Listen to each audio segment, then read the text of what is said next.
మన జీవితంలో మనకు జీవిత పాఠాలు నేర్పే గొప్ప గురువులు ఎవరో తెలుసా? మనం ఎదుర్కొన్న కష్టాలే మన అసలైన గురువులు. కాబట్టి ఈ 3 కష్టాలను ఎదుర్కొన్నవాడు ప్రపంచాన్ని జయించగలడు.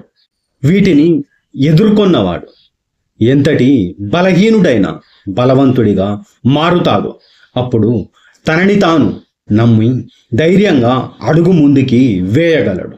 అందులో మొదటి గురువు మన ఆకలి. కనీసం ఆకలి తీర్చుకోవడానికి మన దగ్గర ఏమీ లేనప్పుడు మనం ఎంతటి పోరాటానికైనా సిద్ధపడతాం. ఆ క్షణంలో మనకు ఒకటే అనిపిస్తుంది, ఎలాగైనా బ్రతకాలి, ఎవరి మీద ఆధారపడకూడదు, మన కాళ్ళ మీద మనం నిలబడాలి అనే కసి పుడుతుంది.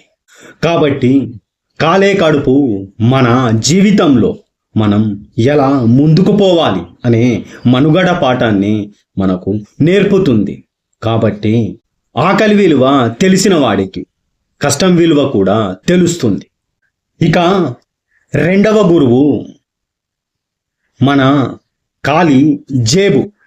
నీకు ప్రాణం పోయేంత ఆకలవుతుంది, కానీ నీ జేబులో చిల్లి గవ్వ కూడా ఉండదు. అప్పుడు నీ దగ్గర డబ్బు లేని నిన్ను చూసి ఈ లోకం చులకనగా చూస్తుంది. అప్పుడు నీకు అనిపిస్తుంది, ఈ ప్రపంచంలో ఎవరు ఎవరికి ఏది ఉచితంగా ఇవ్వరు. ప్రతిదీ కష్టపడి సంపాదించాలి, నువ్వు శ్రమించాలి. అలా నీ ఖాళీ జేబు నీకు కష్టపడడం నేర్పిస్తుంది. అది నిన్ను ఒక్క క్షణం కూడా సోమరిగా ఉండనివ్వదు. ప్రతిరోజు లేచి ఏదో ఒకటి చేయమని నిన్ను ప్రేరేపిస్తూ ఉంటుంది. కాబట్టి డబ్బు విలువ మనకు తెలియాలంటే మన జీవితంలో ఒక్కసారైనా ఖాళీ జేబుతో మనం ఉండాలి. ఇక మూడవ గురువు గాయపడిన మన హృదయం లేదా అవమానపడిన మన మనస్సు. నీ ఖాళీ జేబుని, నీ ఆకలిని, అప్పుడు నీ స్థితిని చూసి నవ్విన నీ వాళ్ళని చూసి నీకు కలిగే బాధ వర్ణనాతీతం. ఆ అవమానంలో నీకు కలిగే బాధ ఎవరికి చెప్పలేం. కానీ ఆ బాధ నుండే నిజంగా నీ కోసం ఎవరున్నారు, నీ వైపు ఎవరున్నారు అనే సత్యం నీకు తెలుస్తుంది. నీ మనసుకి విచక్షణ జ్ఞానం అర్థమవుతుంది.